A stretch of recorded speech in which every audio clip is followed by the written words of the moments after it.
कौवा वो वाहिद परिंदा है जो अकाब को छेड़ने की जसारत करता है। ये अकाब की पीठ पर बैठ जाता है और इसकी गर्दन काटता है। ताहम अकाब कौवे को जवाब नहीं देता, ना उससे लड़ता है। ये कौवे के साथ वक्त और तवानाई सर्फ नहीं करता।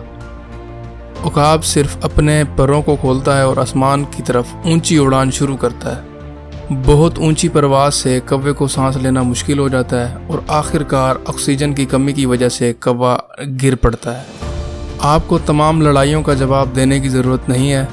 आपको तमाम दलाइल, इल्ज़ामात या नकादों के जवाब देने की ज़रूरत नहीं है। बस आप अपना मयार उठाएं, वो गिर जाएंगे। कौवों के साथ वक्त ज़ाया करना बंद करें। बस इन्हें ऊंचाई पर ले जाएं और वो ख़त्म हो जाएंगे। मजबूत और बाकिरदार लोग शिकायतें नहीं, फैसले करते हैं। मज़ीद ऐसी वीडियोज़ देखने के लिए हमारे चैनल को सब्सक्राइब करें। शुक्रिया।